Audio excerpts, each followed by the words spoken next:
हनुमान, हनुमान कहाँ है? उसे भी बुला लो।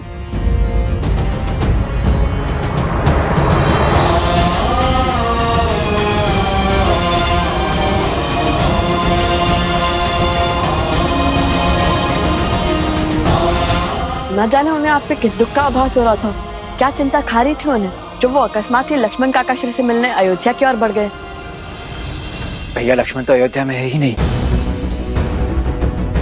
यदि हनुमान जी को सत्य का ज्ञात हो गया तो? नहीं, अर्थात कहाँ गए लक्ष्मण काका श्री? क्या हुआ उनके साथ?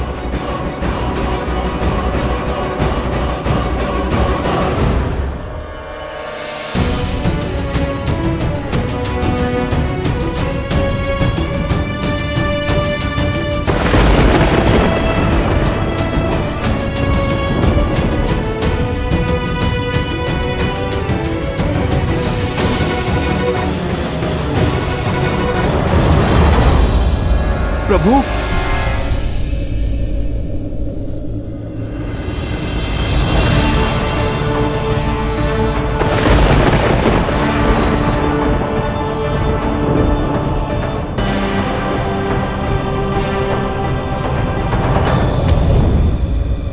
प्रभु, प्रभु, प्रभु। भैया,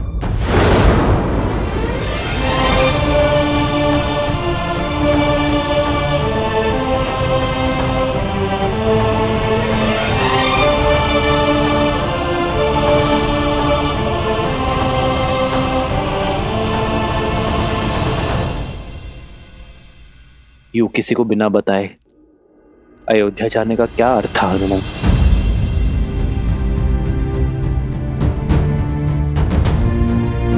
मुझे लगा मैं तुमसे छुपा लूंगा, किंतु ये कैसे भूल गया कि एक भक्त की श्रद्धा में भगवान को विवश करने की शक्ति होती है। हनुमान, मैंने तुम सबसे एक सत्य छुपाया है, और वो सत्य ये कि लक्ष्मण ने सरयू में जल समाधि ले ली है।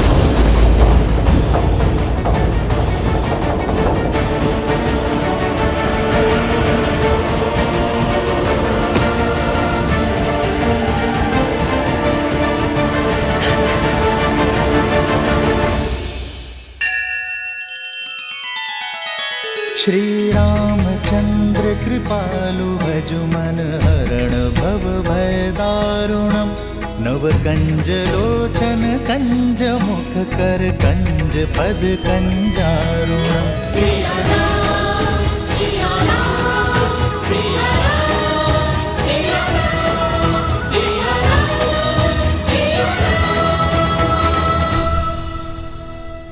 प्रभु, आपने लक्ष्मण भैया को रोका नहीं? रोका था हनुमान, बहुत रोका था, किंतु मेरे लक्ष्मण ने ना रुककर इस संसार में धर्म और वचन का उदाहरण स्थापित किया है। और मैं ये चाहता हूं कि मेरे पुत्र भी उसी मार्ग पर चले, धर्म और वचन की स्थापना के लिए अपने प्राण तक त्यागने को सज रहे। हनुमान, मैं जानता हूं तुम विराट है, किंतु ये समय टूटकर बिखरने का नहीं है। ये समय है स्वयं को संभालने का, हर संकट से लड़कर संसार की रक्षा करने का है।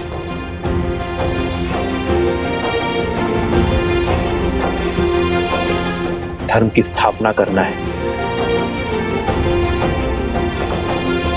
रघुकुल की रीत निभाना है। मेरा विश्वास करो हनुमान, और कोई समस्या नहीं है। ये अयोध्या और अयोध्यापति सकुशल है, इसलिए तुम चिंता छोड़ो और लवकुश के साथ दिग्विजय की यात्रा में आगे बढ़ो। नहीं प्रभु, आप मुझे स्वयं से दूरी का दंश मत दीजिए। प्रभु, आप मुझे अपने साथ रहने की आज्ञा दीजिए, आज्ञा दीजिए प्रभु। आप कहें या ना कहें, ये भक्त सब समझता है प्रभु। लक्ष्मण भैया के बिना आप कितने कष्ट में होंगे प्रभु। माता सीता, अब तो माता सीता भी नहीं है आपकी पीड़ा हरने के लिए। प्रभु, आप मुझे इस विकट घड़ी में स्वयं से पृथक मत कीजिए, मत कीजिए प्रभु।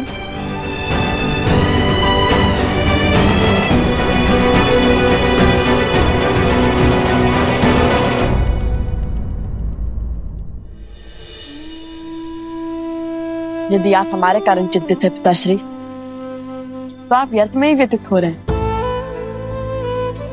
वक्त से इस विकट घड़ी में भगवान के साथ उनका सुख मत छीनिए।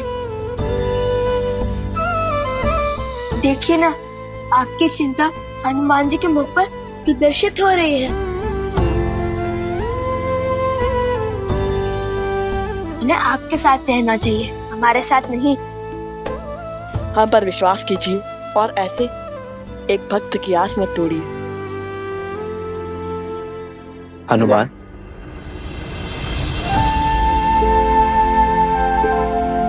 तो ठीक है,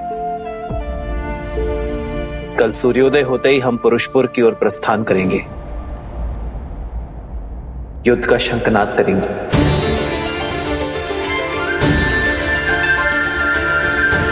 और तुम भी हमारे साथ ही चलोगे हनुमान।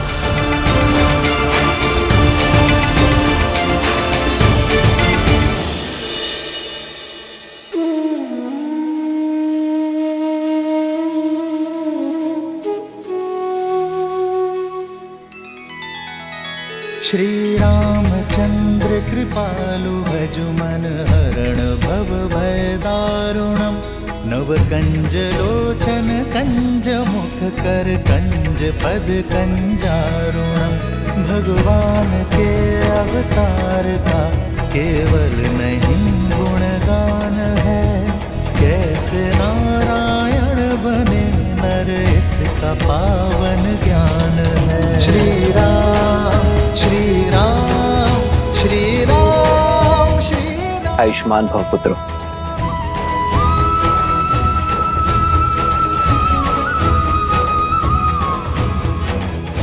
अपने दिग्विजय को संपूर्ण करने के लिए सज्ज हो।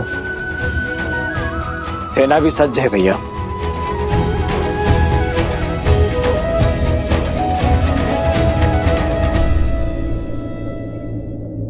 अपने दिग्विजय की मद में रघुकुल की रीत, सूर्यवंश की कीर्ति को मत भूल जाना पुत्रों। ये सदैव स्मरण रखना कि विजय केवल शस्त्र से ही नहीं, चरित्र से भी होती है।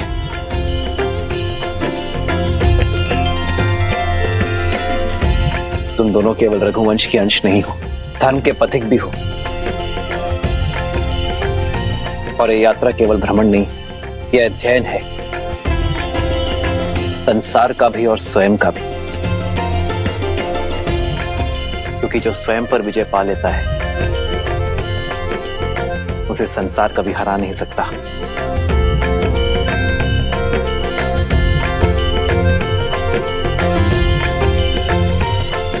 आयुष्मान भव। राम रचिरा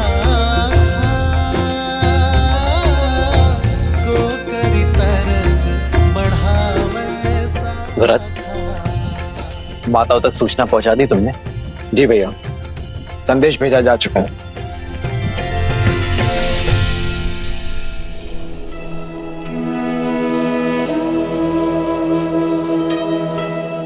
माता, पत्र आया है।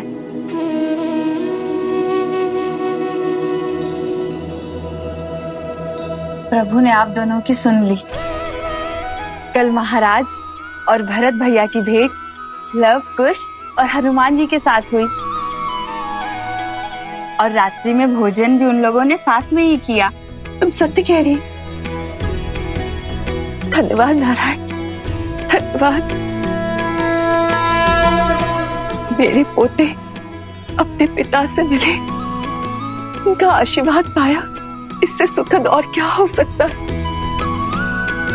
लव और कुश अपने भारत भ्रमण को संपूर्ण करने के लिए आगे बढ़ रहे हैं और राम और भरत पुरुषपुर की ओर अग्रसर हैं। उन दुष्ट गंधर्व के अंत के लिए सज्ज हैं।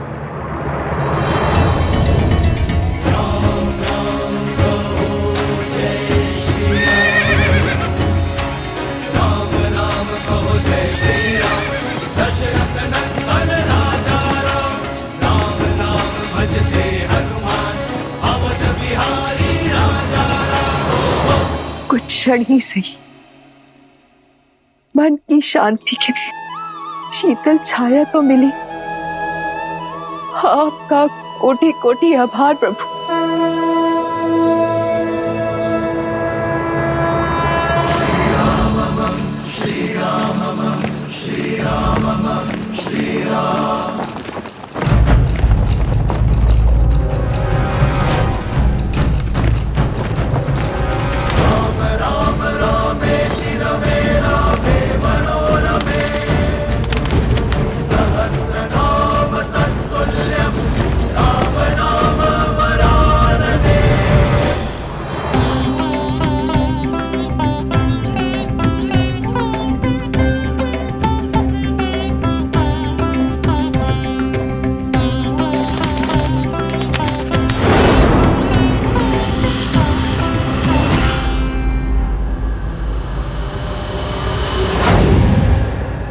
महाराज की जय हो। क्षेत्रवासियों ने अयोध्यापति राम से सहायता की गुहार लगाई है और वो अपनी सेना के साथ इसी ओर अग्रसर है।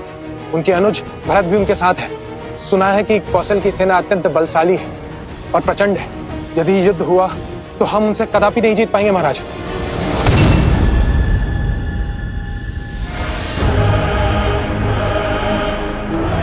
जिस सेना के विरुद्ध हमारी जीत असंभव है वो युद्ध भूमि तक पहुंचेगी नहीं।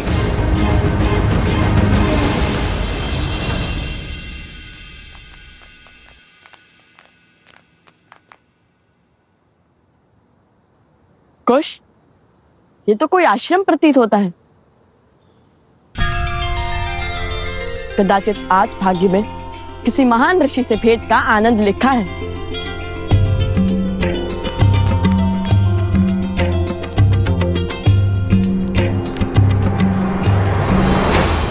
कौन हो तुम? किससे मिलना है? वेशभूषा से नहीं समझे मित्र। हम ऋषि कुमार हैं। महात्मा ऋषियों से मिलने का मन किया तो चले आए। ये कोई धर्मशाला नहीं है, ये ऋषि अगस्त का आश्रम है। यहाँ बिना उच्च ज्ञान, उच्च गुरु और उच्च कुल के बिना कोई प्रवेश नहीं कर सकता। ऋषियों से कुल और वंश नहीं पूछा जाता। साधुओं से मिलने के लिए कुल की नहीं, संस्कारों की आवश्यकता होती है। हम ज्ञान के लिए एक यात्रा पर निकले हैं। अंदर बैठे गुरुवर से भेंट करना चाहते हैं। अब तो जाने दीजिए हमें भीतर। भीतर जाओगे? वो भी तुम दोनों? तुम दोनों इस क्षेत्र में रहने योग्य भी नहीं हो। गुरुवर के समीप जाना तो दूर की बात है। अरे बंधु, इतने सुंदर संसार में किस बात का रोष पाले बैठे हो?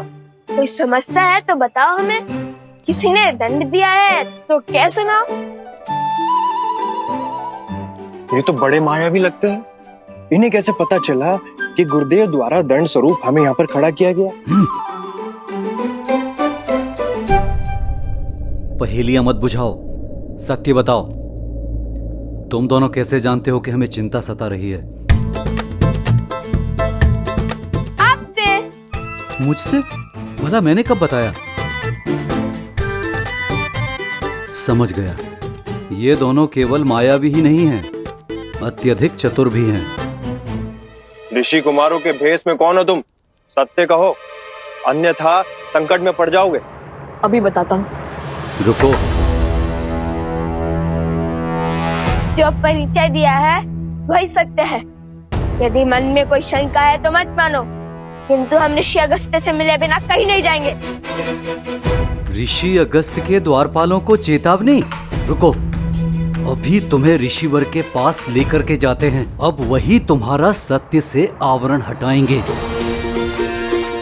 देखा मेरी चाल, लव भैया सज जाइए, ऋषि अगस्त्य से मिलने का सौभाग्य प्राप्त होने वाला है।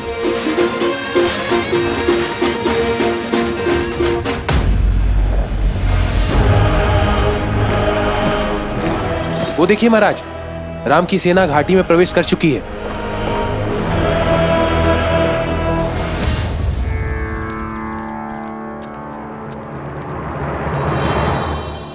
गुरुदेव प्रणाम। गुरुदेव, ये बालक आपसे मिलने की हट कर रहे थे। वेश तो किसी ऋषि कुमारों वाला है, किंतु आत्मविश्वास किन्हीं राजकुमारों सा है। इतना अहंकार तो किसी मायावी दानव में नहीं होता जितना इन दोनों में है। जानते हो ये दोनों कौन है? अवश्य, मायावी धूर्त हैं दोनों। नहीं, अयोध्यापति श्री राम और देवी सीता के पुत्र लवकुश हैं। प्रभु श्री राम और सीता माता के पुत्र। हमें क्षमा कर दीजिए, हमें क्षमा कर दीजिए ऋषि कुमार, नहीं राजकुमार। आपको पहचानने में हमसे भूल हो गई। उठो उठो मित्र।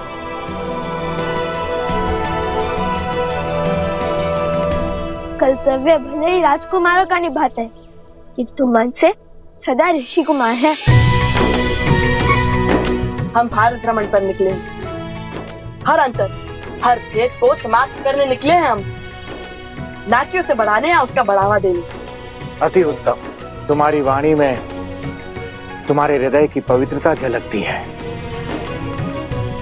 भारत भ्रमण की इस यात्रा का उद्देश्य तुम्हारी चेष्टा से कहीं अधिक विशाल है। मुझे तो तुम दोनों की कब से प्रतीक्षा थी। हमारी प्रतीक्षा? तुम्हारा यहाँ आना मात्र संयोग नहीं है लवकुश। एक बहुत बड़ा युद्ध तुम्हारी प्रतीक्षा कर रहा है।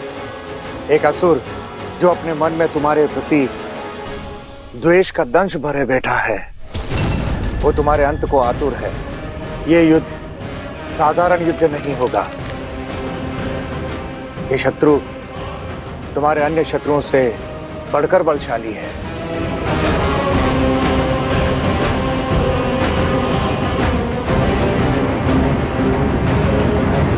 वो भी तुम दोनों की भांति पितृभक्त है, जो अपने पिता की मृत्यु का प्रतिशोध लेने का प्रण लिए बैठा है। कौन है वो तो? कुंभकर्ण पुत्र देवावीर।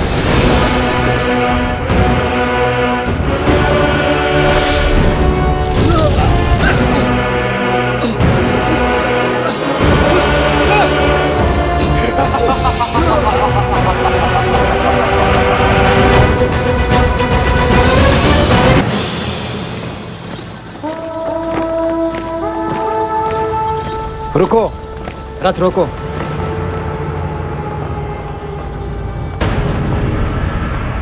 भरत, तुम सेना को लेकर आगे बढ़ो। मेरे पीछे सेना की एक छोटी टुकड़ी पीछे छोड़ते हुए सेना का नेतृत्व करो। मैं तुम्हें इस युद्ध की बागडोर सौंपता हूं। ये मेरे लिए सम्मान की बात होगी भैया। विश्वास रखिए, मैं आपको निराश नहीं करूंगा। और भरत के होते हुए श्री राम को युद्ध भूमि में पग रखने की आवश्यकता नहीं होगी।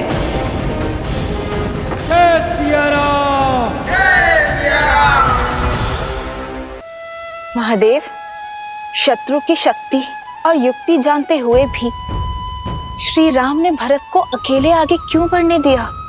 वो उनके साथ क्यों नहीं गए? वो तो अंतर्यामी है, सब ज्ञात है उन्हें। आपके प्रश्न का उत्तर भी आपके प्रश्न में ही छिपा हुआ है। जो अंतर्यामी है, जिन्हें सब ज्ञात है, उनसे भला इस युद्ध के परिणाम और प्रभाव कैसे छिपे रह सकते हैं? किंतु संकट का आभास ही तो संकट को टालने में सहायक होना चाहिए ना। सच्चा नायक वो नहीं जो अपने शौर्य की ओट में संसार के प्राणियों को जीवन के संघर्षों से बचाए। अपितु सच्चा नायक तो वो है जो उन्हीं प्राणियों को जीवन के संघर्षों से जूझने के लिए सज्ज करे। जो पक्षी पवन के वेग की परीक्षा को पार न कर सके, वो भला आकाश का स्पर्श कैसे कर सकता है? श्री राम भी भरत के शौर्य को आकार दे रहे हैं। उन पर आज भरोसा कर उन्हें कल के लिए, भविष्य के लिए तैयार कर रहे हैं, क्योंकि अब राम के अयन का अगला अध्याय आरंभ होने वाला है, जो इस युद्ध से बहुत अधिक विराट है, जिसका उद्देश्य विश्व विजय नहीं, जगत का कल्याण है।